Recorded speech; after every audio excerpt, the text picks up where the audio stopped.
Hello and welcome to FPL Mate, your best mate for fantasy Premier League content for the 2021-22 season. My name is Dan and today we have got another Asking 100 FPL Experts video for you today, where we try and get an idea on the transfer plans and the captaincy plans of 100 experts, pundits, content creators, people like that. And trust me guys, this is going to be a really interesting one, because in a game week like this, after last game week, which was a lot of variance, a lot of strange things going on last week, I think this game week is going to really define in many ways the good FPL managers from the average FPL managers and how we approach this week. It's going to be really important to try and find out what to do, particularly, and I'll tell you what, this is particularly interesting when we get to captains. So we're going to talk about captains and our expert captain picks at the end of the video, who is going for who. That's super interesting, so make sure you tune in for that. Wait for that, trust me guys. And if you do enjoy this video, of course this takes me a long time to make these videos every single week, so please do make sure you like the video, please do make sure you subscribe as well. Really appreciate that as we look to get 100,000 subscribers at some point in the near future. But without further ado guys, let's have a look at who got involved this week. So here are our 100 FPL pundits, content creators, experts, whatever you want to call them. They are all here. Thank you so much for everyone who did get involved over on Twitter. It was super interesting to hear all of your opinions on what you're going to be doing at this game week. And let's have a look at the general things that our managers are doing.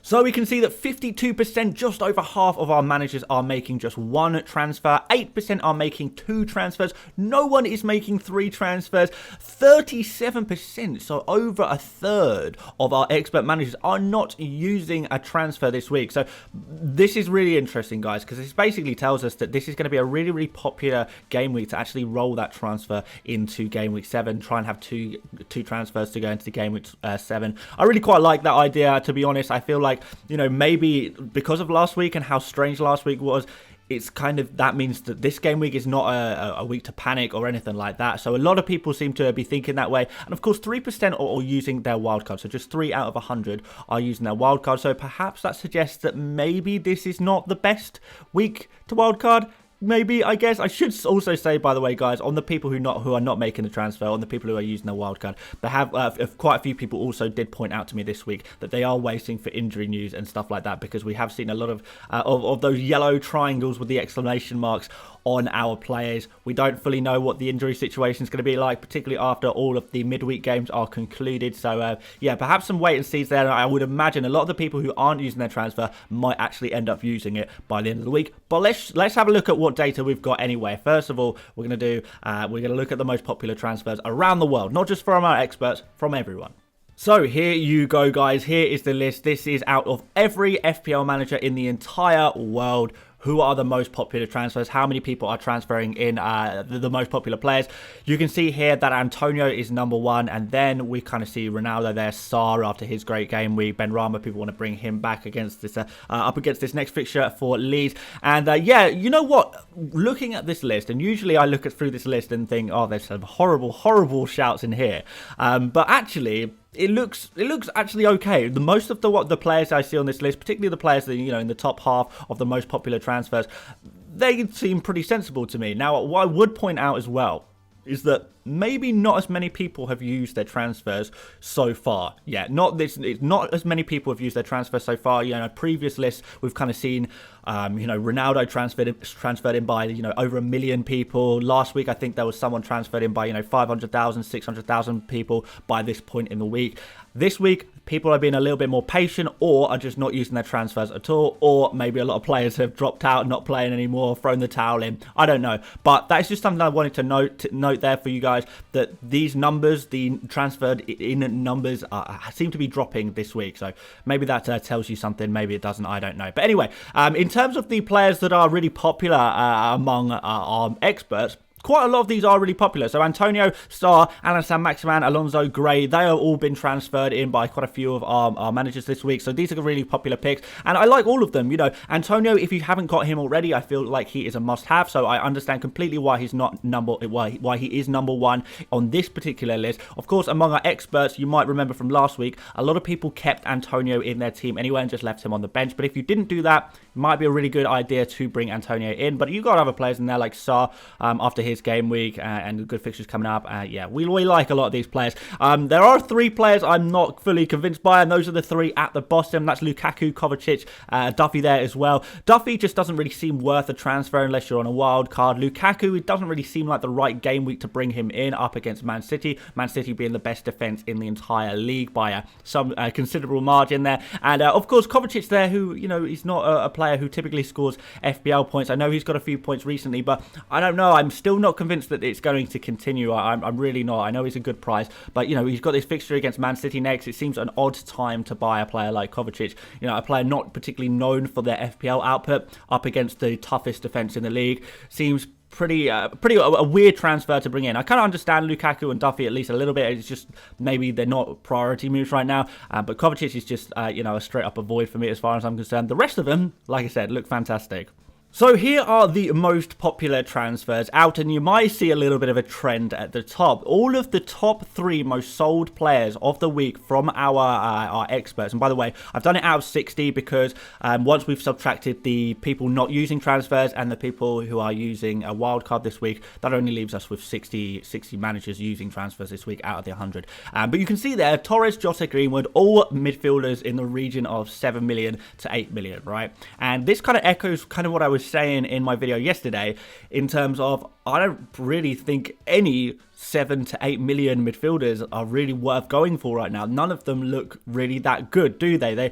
They all kind of have their concerns in different ways. Now, Torres, he's played a lot of minutes in the League Cup midweek, which probably suggests, you know, with our rotation players, if they play a lot of minutes in one game, that actually suggests they're not going to play many minutes in the following game. That's kind of how it works a little bit. Torres, I think, is potentially going to be out of this game against Chelsea, and also it's against Chelsea. So it seems like an odd player to have. Of course, Man City play Liverpool the week after that as well. So yeah, it's not an ideal situation for Torres owners, and that's why you can see 18 out of the 60 of our 100 experts making a transfer move this week are removing Torres from their team, which is quite a lot. I imagine once we factor in the wildcarders as well, and all the people who don't even own Torres in the first place, this kind of shows how popular the Torres out move is. So guys, if you have Torres in your team, immediately this, you know, should maybe be raising some alarm bells. Oh, maybe I should take him out, because 18 out of 100, considering how many people who won't even have Torres in their team,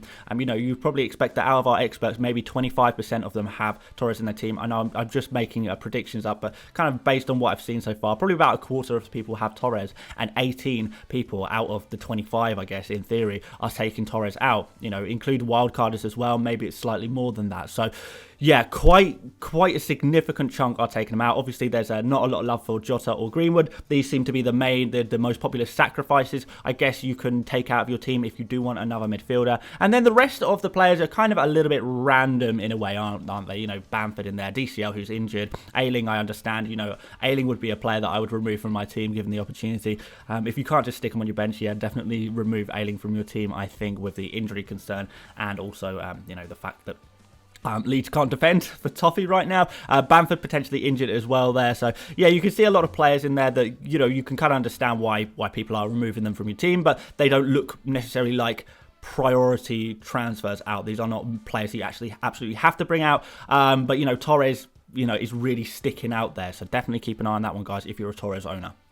As for our transfers in, again, we have got a massive trend of one particular player, and that is Ismaila Sarr. Ismaila Sarr, 24 people out of the 60 transfers in. So basically, if you're using a transfer, there's a sort of 40% chance of you using that transfer to bring in Sarr, which is quite significant. That's quite a significant number, right, guys? That's a lot. So, yeah, a lot of people bring it in Sarr. You can kind of understand why. He had a really good performance against Norwich, who was basically playing as a striker. He had so many goal-scoring opportunities. You know, Watford actually looking good in attack for once, which was quite nice to see. And Sarr was, you know, the main man in that in terms of those actual goal-scoring opportunities. And, of course, Watford next up have Newcastle, and then they have Leeds. So, you know, we say, okay, Norwich is a really good fixture, but, you know, we're past that really good Norwich fixture now. But actually, if we look a little bit further into the future, we can see that we've actually got two arguably equally good fixtures as Norwich. You know, Newcastle and Leeds in their current state with all of their absentees and stuff like that could be just as just as open games as that Norwich game was. So in that case, Sarr is going to be a really, really nice shout for the next 2 game weeks. I completely agree with that. Particularly, like I've said this already before, but you guys who are planning a game week 8 wild card like me, Sarr looks really, really enticing because it's a really nice 2-week punt, and then you can just wildcard him out when his fixtures get a little bit more difficult, because with a player like Sarr, you potentially do want to be playing the fixtures a little bit there, but just because of the nature of the team, and Watford are not going to get a lot of opportunities against some of the stronger teams. So yeah, we do want to be playing the fixtures a little bit when we're talking about our cheaper players, our non-premium players, I guess. But yeah, so a few other players in here that you can maybe see. There's another, I guess, small trend there. We can see Alonso and Rudiger there, 2 Chelsea defenders. So if we're talking about Chelsea defence, 8 transfers in for Chelsea defence, which is quite a lot, isn't it? Alonso, maybe it's time to finally accept that Alonso is a good fantasy pick. Look, it's a really, really, really peculiar one. I'm sure Chelsea fans will agree. Where is Ben Chilwell? We all expected Ben Chilwell to be the main left back for Chelsea, but it doesn't seem that is the case. I have no doubt that Chilwell is going to be in and out of the Premier League Chelsea team at some point or another, but for now it certainly seems like Alonso is just picking up fantasy points, and that's what counts at the end of the day. Who is picking up fantasy points? Logic can go out the window if a player is just scoring points all the time. It's a weird one, but yeah, it does seem like that Alonso seems pretty nailed on right now, which is a very strange thing to say, but there we go. We've got Gray, a nice little way of covering that Everton attack there. Antonio, like I said earlier, guys, if you don't have Antonio in your team, he probably should be your top transfer target. I know Sarr is the top of this list, but that's only because sort of Antonio is already so heavily owned. He was benched by a lot of our experts. So if you didn't bench Antonio, if you decided to sell him, or if you never had him in the first place, definitely between him and Sarr, those are your 2 big transfer targets. And of course, guys, as I always say, when we're thinking of a transfer watch list for any given game week, in this video, this page is the page where I think should be our de facto watch list. I don't know where you guys usually get your watch list of players you think that you quite like to get, but I really quite like this as a watch list. If I'm going to make a transfer this week, if I'm going to make a couple of transfers this week, even if I'm playing my wildcard this week, this is a list that I like to look through and say, okay, these maybe are players that I should at least take an interest in, have a look at, with the view of potentially bringing them in. You can't transfer them all, can you? But yeah, they're definitely, it's good to see these players highlighted as players you could potentially think about bringing in this week. And I don't think any of them are bad transfers, really. I would be pretty happy bringing in any of these players, to be honest, as long as it worked within my own team. But anyway, guys, let's move on. And we're going to move on to some suggested transfers for you guys based on what I have seen, the trends we've seen from our 100 experts. So, guys, what we're really seeing is Sarr in. Sarr was by far the most popular transfer in. So, guys, if you don't have Sarr in your team, but you do have Torres, to me, that is one of the, if not the most straightforward, obvious, direct moves you can make ahead of game week 6, going straight from Torres to Ismaila Sarr. Easy, nice and easy transfer. Don't even need to think about it. Bank the rest of your cash. Use it to upgrade your team next game week. Don't worry about having a little bit of banked cash, because it is an improvement. Forget about the values of the player. Torres to Sarr is an improvement in your team, particularly over the short term. So yeah, bank the cash. Use it in your game week 7 transfers. You won't regret it. You'll really like having the ability to do that. We've of course got Jota here to start as well. You could potentially think about, if you don't think Jota's going to play against Brentford, or you think Brentford's going to be a really tough fixture for Liverpool, and the game after that, of course, against Man City, if you think that's going to be tough as well, you can think about taking out Jota and replacing him with Sarr. And then Greenwood, of course, is an option to take out for Sarr as well. So 3 players you can take out for Sarr if you want to get Sarr into your team. I really don't think the points have quite dried up for Sarr. One game week was amazing for Sarr, but I think there might be a couple more here on the horizon as well. So, guys, yeah, definitely these are the kind of moves you'd be wanting to make if you wanted to get Sarr into your team. But there are some other moves you could make. Maybe you don't like Sarr, maybe you already have Sarr. Let me make you some other suggestions now. So here are some other popular potential moves that you could make. So, of course, if you haven't got Antonio, I said that would be a really good transfer to bring in, and the data kind of reflects that as well. So, out Bamford, DCL, or Ings. If you've still got those three players, maybe you could think about taking them out, particularly if Bamford is injured. We know DCL is injured, but if Bamford is injured, then, you know, that's going to be a really, really easy, simple move for you to go Bamford to Antonio. Of course, Ings, you know, is not really performing. He's got some difficult fixtures. That could be a really nice move to go for Antonio as well there. So nice and easy there. We've got to just put plain old defender to Alonso or Rudiger. So any defender that you have, you take them out, and if you can afford it, go for Alonso or Rudiger. Definitely don't take out Liverpool defenders though. That's what I would say. No Trent. Trent goes nowhere, guys. But yeah, if you want to bring in Alonso or Rudiger, I think those could be good moves. I personally do prefer Rudiger because I think he's a little bit more nailed long term. He doesn't have that high ceiling, but he's going to be playing every single game week. So I really like the look of that. And then finally, I've got, you know, we're back to Torres, Jota and Greenwood. But if you don't want to go for Sarr, or if you already have Sarr, you could also think about going for Damari Gray, who of course is about to play Norwich. If you want that attacking cover, Everton against Norwich, Gray could be a really nice one to go for there. So I quite like the look of that. So with those transfers suggested, hopefully that's going to help you out with your transfer moves if you are going to make one this week. Because remember, not all of our experts made a transfer. A lot of them are not planning on making a transfer this week. But hopefully that helped you out, guys. Let's move on to captains, which I think is going to be really interesting. So when I first saw these stats, I mean, obviously when there was no such thing as me first seeing the stats because I gradually recorded them over time. But as I started to see that more and more people were going for Ronaldo as their captain, because I kind of thought it would be kind of balanced between Ronaldo, Salah and Antonio. But then as I was recording the data from all of the kind experts who sent in their planned moves for the week, I kind of noticed, oh my God, Ronaldo is getting more and more people going for him as captain for this week, and it got to 50%, and I was like, oh my God, over half of our experts are going to be going for Ronaldo for their game week 6 captain. I thought that was really quite high, and then it got to 66%. So we're talking 2/3 of experts are going to be going for Ronaldo for their captain. Only 23% for Salah, which is strange because I guess Salah you kind of expect 30% minimum every single week, no matter what the fixture is.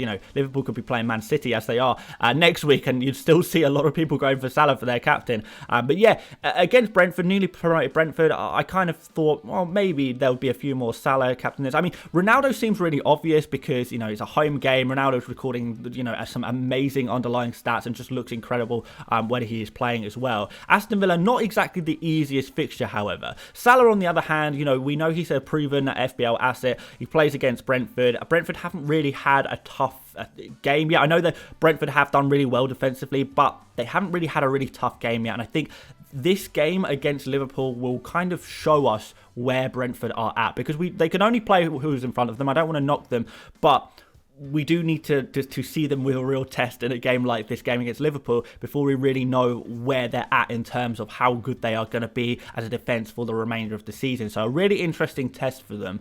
Some people betting on Salah to break them. Some people, I guess, betting on Brentford holding their own again, even in this tougher fixture against Liverpool. And then Antonio versus Leeds. Now, this is the fixture one I really like. Antonio, forget the player for a moment. Leeds is the best fixture you can have probably this week. We've seen the problems that Leeds have. We don't know the full extent, but it could be that Leeds have basically no fit defenders or no fit centre-backs and really therefore struggle at the back, particularly against a team, with the quality that West Ham are showing right now, and the quality of Antonio was showing, particularly in those opening 2 games. So I really, really like Antonio as a captain. And you know what? In many ways, when I was recording the data, I was hoping that more people would go for Antonio to help me justify me wanting to go for Antonio, because I so want to go for Antonio. And it's kind of, when you look at the data like this, there's no questions really. If you panel 100 top FPL managers, passionate, engaged FPL managers, you panel them and they will come up with the answer that Ronaldo is the best game week 6 captain. It's there for all of us to see right now. 2/3 are saying Ronaldo is the captain. So, a couple of the differentials there as well. Trent and Vardy, you take that as you will with a pinch of salt. There's always going to be a couple of people going for a differential captain. But yeah, Ronaldo, Salah and Antonio seem like the only players worth considering this week. But it is of a significant victory for Ronaldo in terms of captain popularity for game week 6. So there we go, guys. Hopefully you did enjoy this video. Hopefully you found it really helpful. I always find these videos really helpful to myself. You know, I love making this particular video each week because I think this is the one that helps me the most when I'm making it. So hopefully it's doing the same thing for you guys. And of course, if it does, if it helps you in any way, please do leave the like button. Let me know what you think, you know, of this video, of the kind of what we found out today. And of course, if you want me to improve this video in any way, please do let me know as well. Subscribe, of course, as well. Thank you for 90,000 subscribers. We hit that this morning. Amazing, amazing, amazing. Now we march on to 100,000 subscribers. Road to 100k. Let's go. But aside from that, guys, I've got my team selection video still to come this week. I'm going to do a wildcard video as well for you guys because I do have a wildcard draft in mind that you guys might potentially want to use. I'm not going to use it, but you guys might want to use it. Yeah, aside from that, guys, thanks again for watching, and I will see you later, mates. Bye bye.